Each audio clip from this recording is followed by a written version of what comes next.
मित्रों, आजकल आपने देखा होगा कि ज़्यादातर सड़कों पर गोधन सूना घूम रहा है, आवारा घूम रहा है। और गोधन में ज़्यादातर आपने देखा होगा जो नर बछड़े हैं और या फिर बुल है या बैल है, वो ज़्यादातर दिखते हैं। लेकिन मैंने राजस्थान के कुछ क्षेत्रों और कहूँ तो इधर यूपी के काफ़ी क्षेत्रों में ये देखा है कि नर गोधन के साथ में जो गोमाता है, जो गाय हैं, वो भी काफ़ी मैंने देखी है। तो हालाँकि उसके बहुत सारे कारण हैं, लेकिन एक कारण मेरे को जो मुख्य कारण लगा है कहीं न कहीं हम क्योंकि आजकल देखो मित्रों, बात ये है कि जो गाय देसी गाय पाल रहा है जो कोई भी व्यक्ति, तो मैं ये चीज़ को झूठ और पाखंड मानता हूँ कि वो सिर्फ़ सेवा के लिए पाल रहा है। हालाँकि सेवा के लिए पालने वाले भी काफ़ी लोग हैं, लेकिन अगर सेवा के लिए पालता है तो वो कभी सड़क पे नहीं छोड़ता, मेरा ऐसा मानना है। तो सबसे पहले अपन अगर प्रैक्टिकल पॉइंट ऑफ व्यू से देखें ना, तो जो है इकोनॉमिकली अगर फ़ायदा होगा, आर्थिक रूप से फ़ायदा होगा, तो ही गाय रखेगा किसान। जो अगर वो गाय हमें दूध देगी, तो ही किसान गाय रखेगा। तो अगर दूध नहीं दे रही है, उसी वजह से किसान ने छोड़ी ना सड़कों पे, वो किसी न किसी की तो थी, तभी तो सड़कों पे आई है। वो वैसे तो आसमान से तो टपकी नहीं। तो उसका एक जो बड़ा कारण है, मुझे लगा कि अनजाने में हम गोपालन के क्षेत्र में गलती कर रहे हैं। तो आज मैं आपके साथ में ये शेयर करना चाहता हूँ। तो मित्रों नमस्कार, और आप देख रहे हैं गौ भारत और मैं हूँ आपका साथी भवानी सिंह। मित्रों, मैं आपको समय में कुछ पीछे ले जाना चाहता हूँ।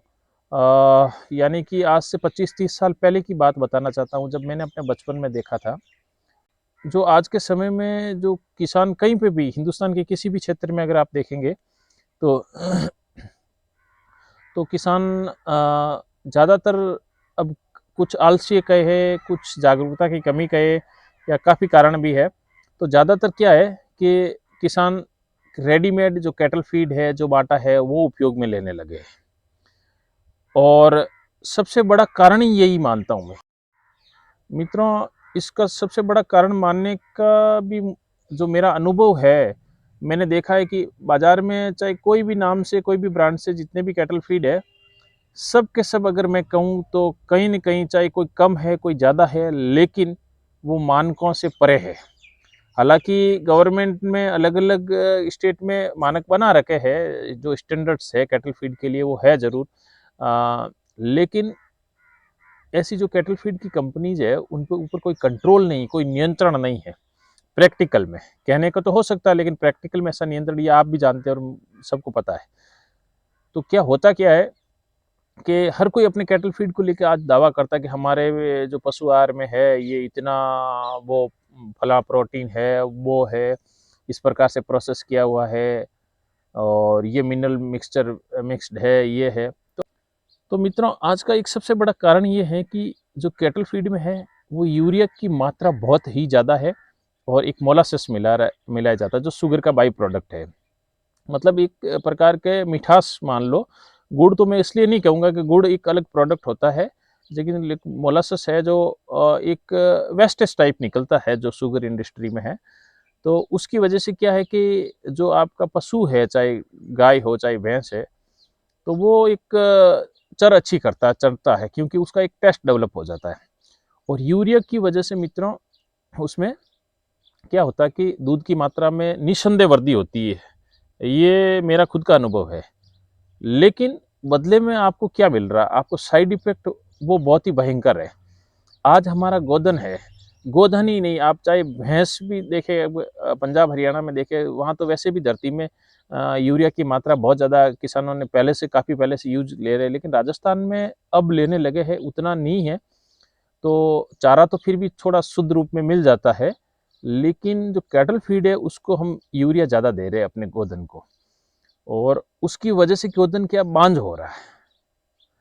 और इसका ये बड़ा कारण है, क्योंकि होता ये है कि मित्रों, जब जब कोई भी कैटल फीड का, जब पशु, आपका पशु या गाय जो बड़े चाव से खाएगी, तो और थोड़ा-सा दूध में वृद्धि होगी, तो आप मतलब किसान वापिस आएगा उसको खरीदने के लिए। ये होती है स्ट्रैटेजी इन कंपनीज़ की। और मिनरल मिक्सचर के नाम पर मित्रों सिर्फ और सिर्फ मिट्टी मिलाई जाती है, कोई मिनरल मिक्सचर वगैरह कुछ नहीं। सबसे पहली बात तो ये मिनरल मिक्सचर का जो पाखंड है उसके बारे में बताना चाहता हूँ कि पाखंड एक्चुअली अगर आप गोपालन के क्षेत्र में और देखेंगे आज से 20-25 साल पहले तो मिनरल मिक्सचर के बारे में लोग जानते ही नहीं थे।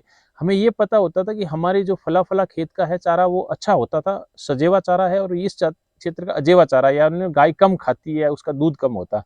तो इससे उसके पीछे वही कारण है कि उस धरती में वो उस मिनरल्स की मात्रा प्रचुर मात्रा में है तो उसको गाय को मिल जाती थी। तो हमें कोई एक्स्ट्रा मिनरल्स देने की ज़रूरत भी नहीं पड़ती थी, आज भी नहीं पड़ रही है। मैंने आज तक कोई मिनरल मिक्सचर वगैरह ये एक्स्ट्रा कभी भी नहीं दिया, क्योंकि मिनरल मिक्सचर के लिए तो ज़्यादातर मैं तो क्या करता हूँ मित्रों, चारे में ही पूर्ति हो जाती है। वो हिंदुस्तान के बहुत सारे क्षेत्रों में जो ऑटोमेटिकली चारे के साथ में मिनरल्स मिल जाते हैं, लेकिन कहीं पे भी अगर डेफिशिएंसी होती है तो वो ठीक है, मैं ये नहीं कहता कि वो नहीं, वो आप एक्स्ट्रा अलग से दे सकते हैं, लेकिन हमेशा आटे के साथ में खिलाना भी उचित नहीं है। क्योंकि मित्रों ये मिनरल मिक्सचर के नाम पे कंपनीज क्या करती है, सिर्फ और सिर्फ वो मिलाती है उसमें ये एक प्रकार की अलग अलग क्षेत्रों में मिट्टी होती है, वो मिट्टी मिलाती है। और मैंने अपनी जो कैटल फीड प्लांट में मैंने अपनी आंखों से देखा है, आजकल कैटल फीड में क्या होता है, ज़्यादातर मुनाफे के चक्कर में चावल की पराली मिलाई जाती है। ये पेपर का जो वेस्टेज होता है, पेपर इंडस्ट्रीज का गत्ते वगैरह ये भी मिलाए जाते हैं और उसमें ज़्यादा से ज़्यादा यूरिया ठोका जाता है और उसमें थोड़े मिठास उस प्रकार से मिलाई जाती है और अच्छा खासा मुनाफा होता है। इवन मैंने देखा जो ये खड़ है ना, आप कैटल फीड के रूप में जैसे ये जो कॉटन सीड की खल देते हैं, ये इसका कॉन्सेप्ट ही नहीं था हमारे इधर। इवन राजस्थान, पश्चिम राजस्थान, हम जानते ही नहीं थे कि कॉटन सीड की खड़ी क्या चीज़ होती है। ज़्यादा से ज़्यादा सर्दियों के मौसम में जो हमारे यहाँ लोकली तिल्ली होती है, जो तिल होता है उसकी खली ज़रूर सुनी थी, बाकी तो होती नहीं थी। लेकिन आज हिंदुस्तान के हर क्षेत्र में आप देखोगे कॉटन सीड, तो बीटी कॉटन है तो वैसे ही वो एक स्लो पॉइजन है, तो पशु को वो भी बांझ करता है, आपकी गाय को वो भी बांझ बनाता, और आप एक शुद्ध जो प्रोडक्ट जो दूध मिलना चाहिए वो भी नहीं मिल रहा है, क्योंकि वो आप में कहीं न कहीं रसायन उसमें आ ही रहा है। क्यों, गाय कोई फ़िल्टर मशीन तो है नहीं, जैसा खाएगी वैसा ही तो दूध देगी, सीधी-सी बात है। तो मित्रों मैं तो क्या करता हूँ कि मिनरल मिक्सचर की जगह हमेशा मैं तो सेंधा नमक का ढेला रखता हूँ, तो गाय को कभी वो डेफिशिएंसी होती भी नहीं है।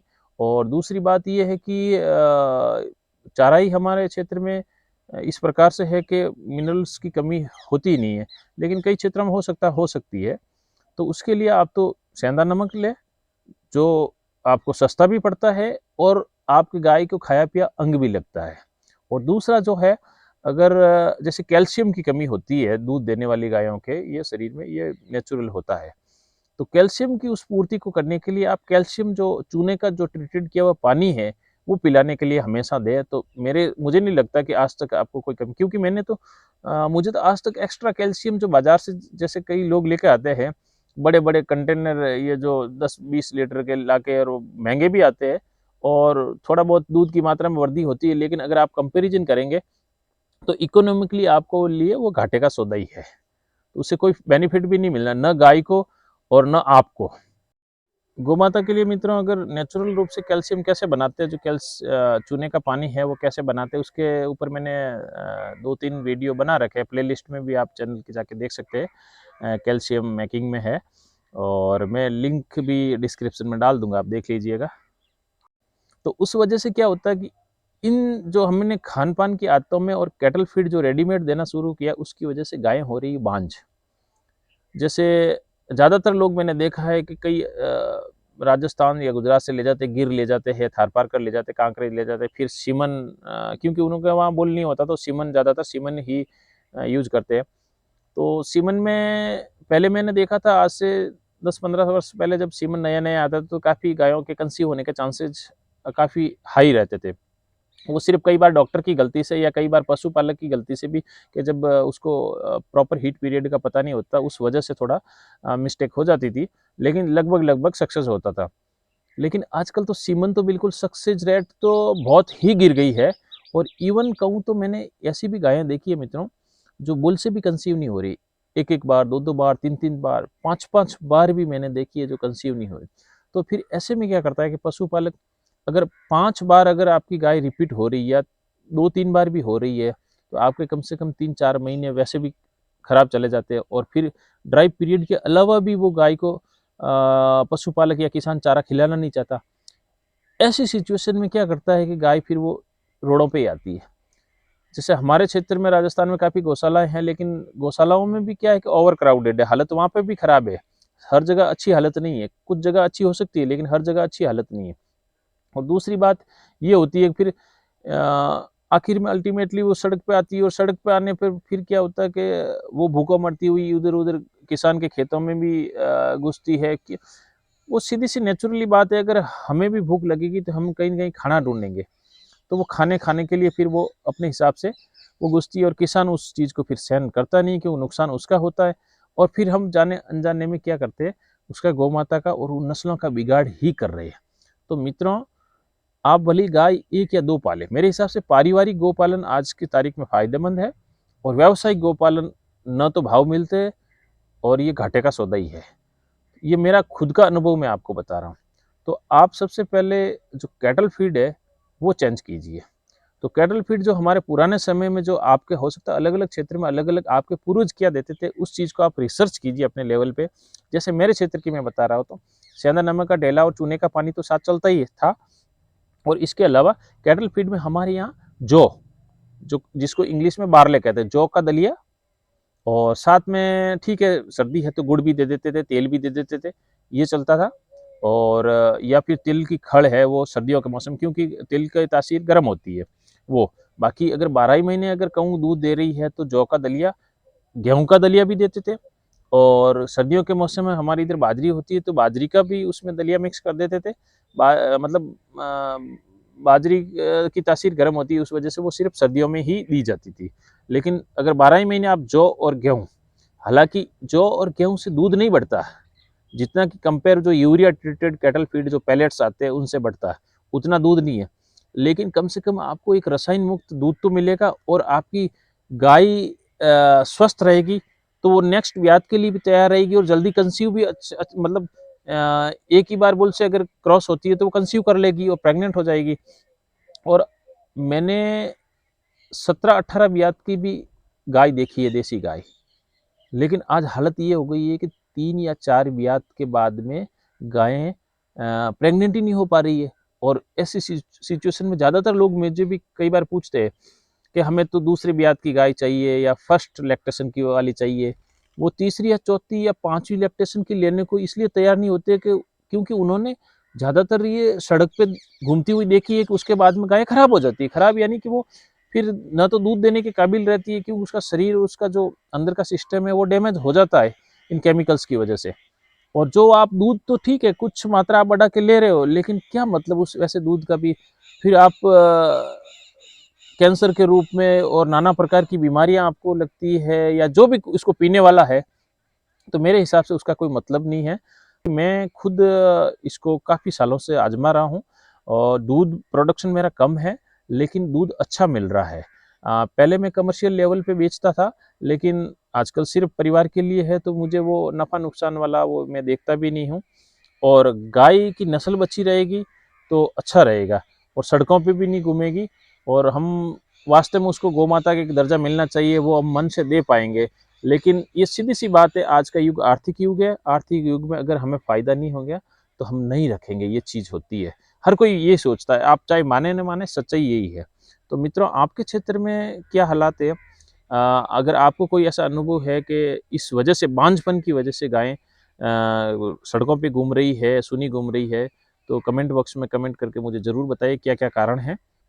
और अगर वीडियो अच्छा लगता है ज़रूर लाइक कीजिए। नए व्यूअर से प्लीज़ चैनल को सब्सक्राइब करना ना भूलें, मेरे काम को सपोर्ट करें। धन्यवाद मित्रों, जय गौ माता।